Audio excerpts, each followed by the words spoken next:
Good morning and welcome to the Frontiers of Knowledge segment of Dr.Lamba's Awakening Call.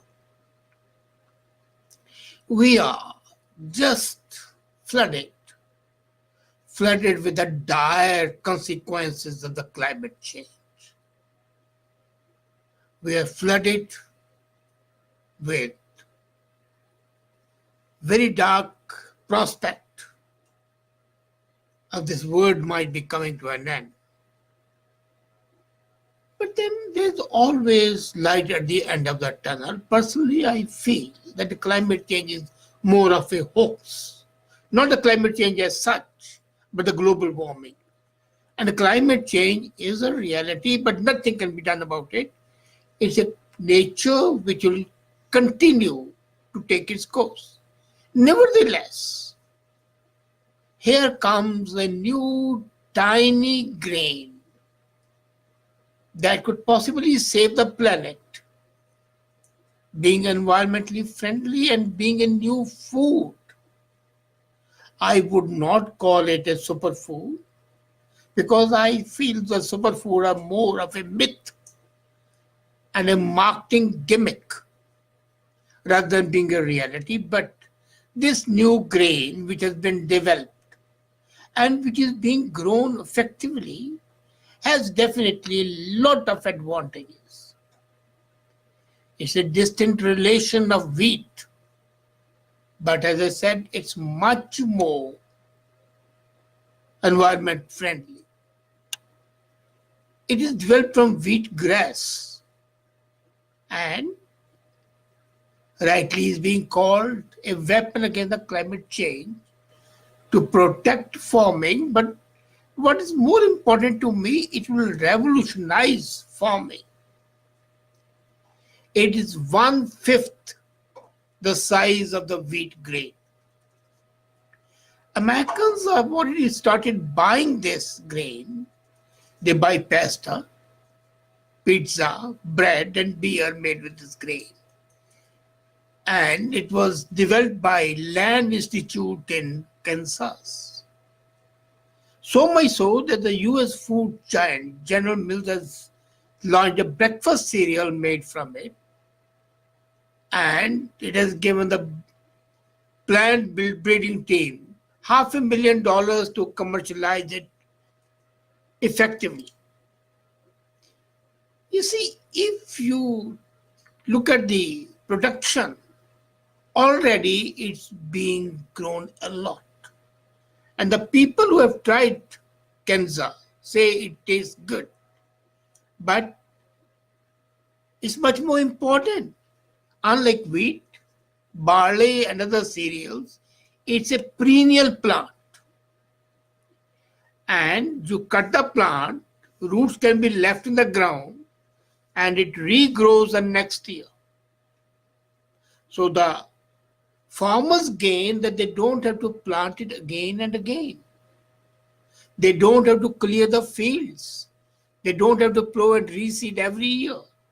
This would save energy and reduce the farmer's carbon emission. It can also be harvested using existing farm machinery. And amazingly, the roots of this new grain extend over 3 meters beneath the soil. 3 meters. That's beneficial. It stabilizes soil, retains water, and improves wildlife habitat. It's also good in trapping carbon in its roots, according to Fletch Ipsy, the president of the Land Institute. It's like a pump that takes a carbon from the air and stores it into the soil. There's a carbon sink. Another benefit, it traps nitrogen. And the nitrogen cannot reach the streams and the rivers. As a matter of fact, it's much more attractive to the farmers and the food producers. And although the grains are far smaller than that of a wheat, they think that they can increase the size of the grain, make it more voluminous. But what difference does it make? People take small grains, couscous is there, and there's a huge market. Let's not forget. Our total intake of calories, 45% is from grains. While wheat has been around for 10,000 years, this is a new block on kid. And at present, only 500 hectares is being cultivated. Nevertheless, I personally feel, if not from any other point of view, from the farmer's point of view, it's a big deal.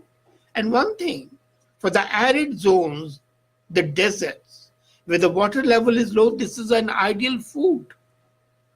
So this is the new grain on the horizon.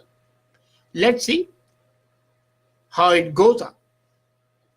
But then this is not the only new thing, new item, a new nugget of knowledge. We are now going to have bricks. Well, you would say that the bricks already there. And I remember way back in 1989, when we proposed a project for making bricks from the fly ash, people were skeptical. Nevertheless, that idea of ours was accepted, and now bricks from the fly ash are made. But this is something new. These are the bricks made from fungus, rice, and glass. Now, don't be shocked by the use of the word fungus. Fungi are a key to low carbon, fire resistant, termite proof building material. Fungi is termite proof. So the house built with these bricks would have no danger of termite. It's fire resistance, so the fire hazard is gone, and it's low carbon. Now this brick is made using mycelium composite, which is a fungus to combine agriculture and industrial waste. Primarily they use glass, broken glass, which is a waste, rice husk, and fungus. And it has been done in a big deal. As a matter of fact, they have already made this. And as I said, the whole process is zero carbon emission. The structure can be molded in any shape. And it can also be used for packaging and construction industry because it's very light. As a matter of fact, fungal bricks are a great idea because it is going to save from termites only at least $10 billion a year. Because of the glass, the termites don't eat it. And this is going to be heaven sent, especially to the communities like Japan, Sweden, Scotland, which are having zero waste. So the quake-proof areas would prefer it, and these bricks are going to be helpful to the building industry. But then, don't we need to replace heavy steel? Cars are being made of fiberglass, but that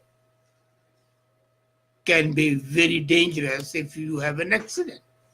So now the researchers at the University of Pennsylvania and the University of Illinois, they have combined with University of Cambridge and come up with a metallic wood. This metallic wood is as strong as titanium, which is the strongest metal, and it's lighter than wood. So strong is there, light is there, and The cost of the production, they say, is 1/10 the cost of production of steel. So, from durable smartphones to the super light cars, this new metallic wood is a new ingredient. What they have done is they have taken suspended tiny particles of plastic spheres, coated them a few hundred nanometer wide, and immersed them in water. Then they evaporated the water, which caused the spheres to stack in an orderly pattern. And then they use electroplating to coat the spheres with nickel. And voila, your metallic wood is ready. About 70% of the material which is visible is empty space, just air is there. And the low density makes it ideal as a light, but as I said, strong material. And why they call it wood? Because it looks like wood, it's cellular in nature. And it's porous. If you look at a wood grain, you would understand what I mean. Parts that are thick and dense are made to hold a structure. And the new wood with the new bricks would be quite a weapon to fight the monsters of climate change protagonists. But then, can we ignore human body? The researchers in Germany at Ludwig Maximilian University in Munich have come up with new organs, human organs, which are see-through, transparent. They are using a new technology that could pave the way to three-dimensional body parts, like kidneys, and they could then be printed by the 3D process and used for transplants. They have developed a technique that uses a solvent to make organs such as brain and kidney transparent. The organ is then scanned with the lasers in a microscope that allows the researchers to capture the entire structure, including the blood vessels and every single cell in the specific location. Then, using stem cells as the ink, they load the 3D printer and the new organ is there, ready in a day. It can already 3D is being used to produce spare parts for the industry. So now they are transferring from the industry to the human body. And that is something which is really, really amazing. And again, for the human body, researchers at the Boston Children's Hospital have developed a robotic catheter that can make its way to a beating heart on its own. It's robotic. It's an autonomous bot. Now it goes inside and it repairs the heart. It is able, like suppose there is a leaking valve. So it will go in, it's a robotic. From the distance, the surgeon would advise what to do and it will automatically repair the heart. It has already been tested on the animals and it has an artificial intelligence optical touch sensor which enables it to carry out that delicate repairs of the heart.